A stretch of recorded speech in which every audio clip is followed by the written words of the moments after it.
Hello friends, welcome back to my channel learn with Richa.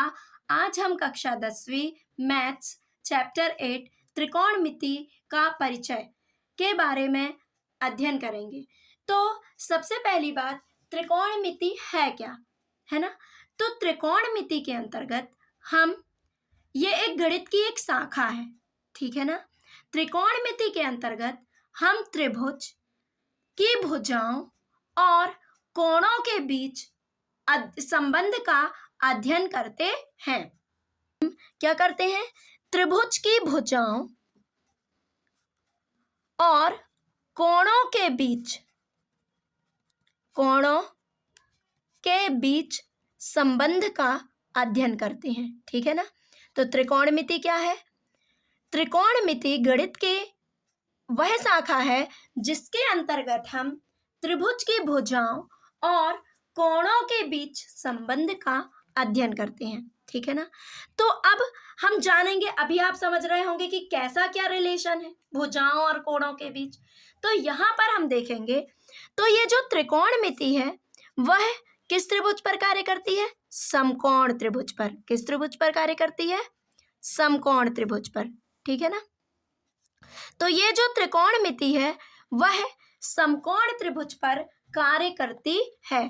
अब यहाँ पर सबसे पहले हम ये जानते हैं कि समकोण त्रिभुज, ये तो आप जानते होंगे कि वह त्रिभुज जिसका एक कोण क्या होता है? 90 अंश होता है, ठीक है ना। अब ये जो त्रिभुज है, इस त्रिभुज की जो सामने वाली भुजा होगी, है ना, समकोण त्रिभुज के सामने वाली भुजा क्या कहलाएगी?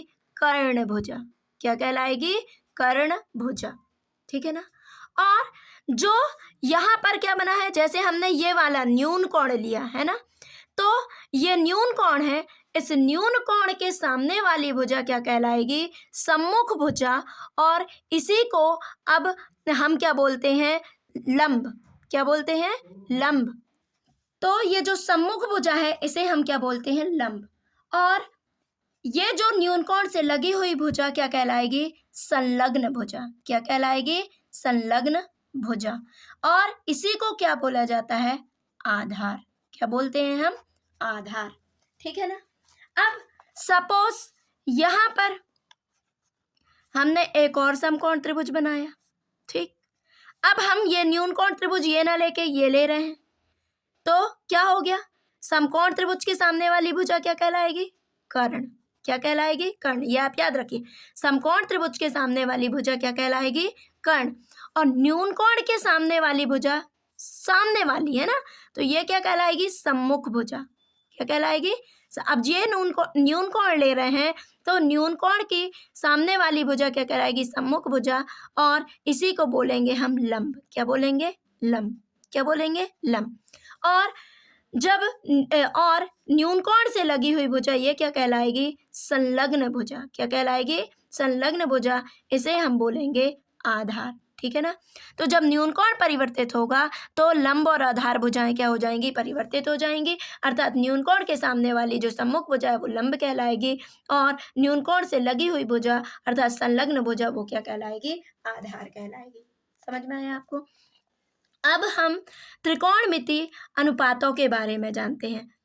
हाँ, अब जैसे क्या होता है, ये जो इसी में क्या आता है कि पाइथागोरस प्रमेय क्या है? तो पाइथागोरस प्रमेय क्या होता है? वो भी किस पर कार्य करता है? समकोण त्रिभुज पर, है ना। तो समकोण त्रिभुज पर कार्य करता है, तो इसमें अपन क्या कहेंगे कि किसी समकोण त्रिभुज में बड़ी भुजा का वर्ग, सबसे बड़ी भुजा कौन सी होती है? कर्ण भुजा, है ना। किसी समकोण त्रिभुज में बड़ी भुजा का वर्ग अन्य दो भुजाओं के वर्गों के योग के बराबर होता है। तो बड़ी भुजा क्या हो गई? कर्ण। कर्ण का वर्ग बराबर क्या हो जाएगा? लंब का, अन्य दो भुजाएं लंब और आधार, तो लंब का वर्ग धन आधार का वर्ग। तो यही हो जाएगा, किसी समकोण त्रिभुज में बड़ी भुजा का वर्ग अन्य दो भुजाओं के वर्गों के योग के बराबर होता है। ये क्या है? पाइथागोरस प्रमेय का कथन है, ठीक है ना।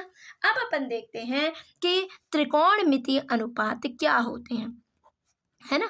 तो त्रिकोणमिति अनुपात मतलब जो क्या करते हैं, न्यून कोण और किसके बीच संबंध बताते हैं? भुजाओं के बीच, है ना, भुजाओं के बीच क्या बताते हैं, त्रिभुज की भुजाओं के बीच संबंध बताते हैं, वो क्या होते हैं, त्रिकोणमिति अनुपात होते हैं। तो इसमें चलता है साइन, है ना, न्यून कोण थीटा है साइन थीटा, है ना, कॉस थीटा, टेन थीटा, और यहाँ cosec theta, sec theta, cot theta. ठीक, ये होते हैं। साइन को साइनस भी बोला जाता है, कॉस को कोसाइन बोला जाता है, टेन को टेंजेंट, कोसेक को कोसेकेंट, सेक को सीकेंट, कोट को कोटेंजेंट। ठीक है ना। साइनस का ही संक्षिप्त रूप क्या है, साइन। कोसाइन का संक्षिप्त रूप है कॉस। टेंजेंट का संक्षिप्त रूप है टेन। कोसेकेंट का संक्षिप्त रूप है कोसेक। सेकेंट का संक्षिप्त रूप है सेक। और कोटेंजेंट का संक्षिप्त रूप है कॉट। ठीक है ना।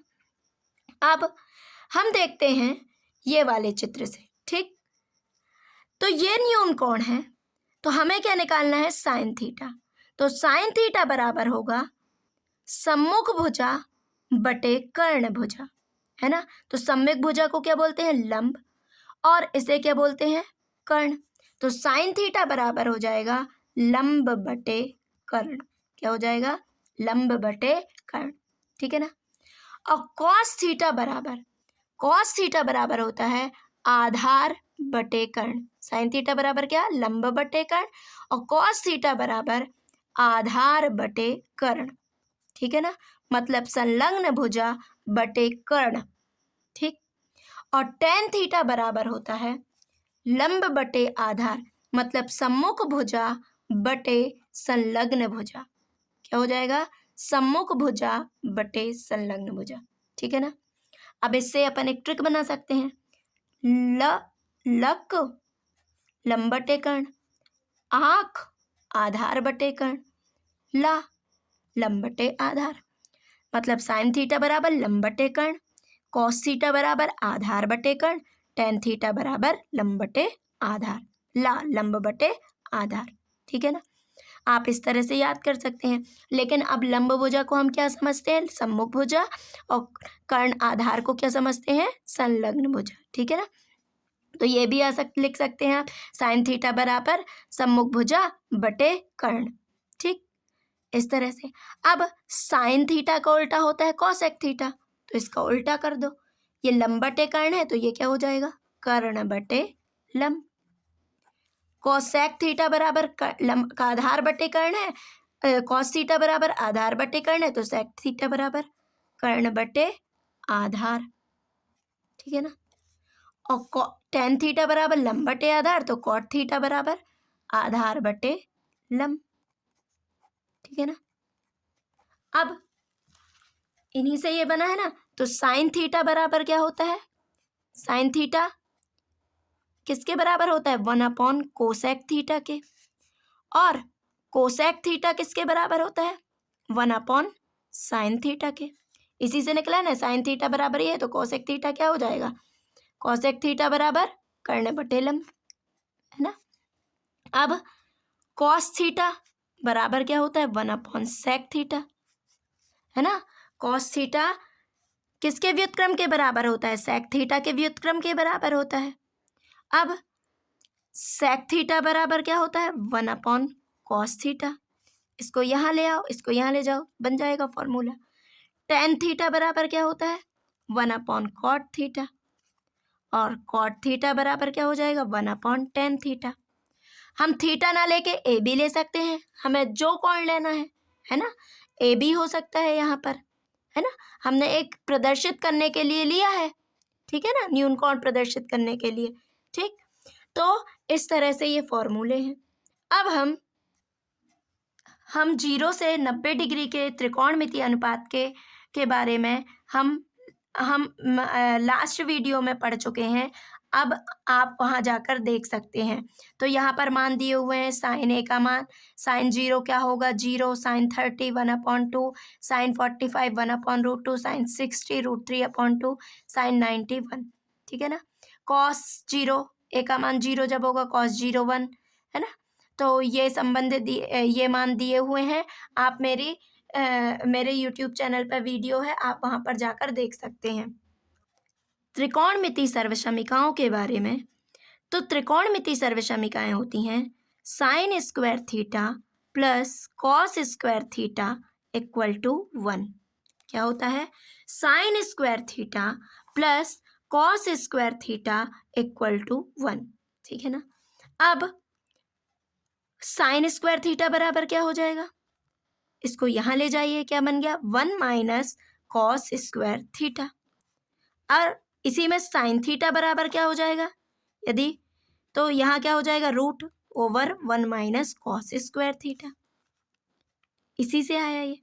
अब कॉस स्क्वायर थीटा बराबर निकालना है, तो कॉस स्क्वायर थीटा बराबर 1 माइनस क्या हो जाएगा? इसको यहाँ ले जाओ, साइन स्क्वायर थीटा। तो कॉस थीटा बराबर क्या हो जाएगा? Root over 1 minus sine square theta. ठीक। अब अगले त्रिकोणमिति सर्वसमीका में अब 1 प्लस टेन स्क्वायर थीटा बराबर सेक स्क्वायर थीटा। क्या होता है? 1 प्लस टेन स्क्वायर थीटा बराबर सेक स्क्वायर थीटा। तो क्या हो जाएगा? 1 बराबर क्या हो जाएगा? इसको यहाँ ले जाइए, sec square theta minus tan square theta. ठीक। अब यहाँ पर क्या हो जाएगा? टेन स्क्वायर थीटा बराबर क्या हो जाएगा? Sec square theta minus 1। तो टेन थीटा बराबर क्या हो जाएगा? यहाँ रूट लग जाएगा, सेक स्क्वायर थीटा माइनस 1। ये हो जाएगा। अब अगली है 1 प्लस कॉट स्क्वायर थीटा बराबर कोसेक स्क्वायर थीटा। तो 1 बराबर क्या होता है? कोसेक स्क्वायर थीटा माइनस, इसको यहाँ ले जाइए, माइनस कोट स्क्वायर थीटा, या कॉट स्क्वायर थीटा बराबर निकालना है तो यहीं से निकालिए, कोसेक स्क्वायर थीटा माइनस 1। तो कॉट थीटा बराबर क्या हो जाएगा? Cosec theta minus 1 root over cosec square theta minus 1। तो सर्वसमीकाएं, आप इनको पढ़कर अच्छे से अभ्यास कर लीजिए। Thank you for watching. Please मेरे चैनल को ज़्यादा से ज़्यादा लाइक, शेयर एंड सब्सक्राइब कीजिए।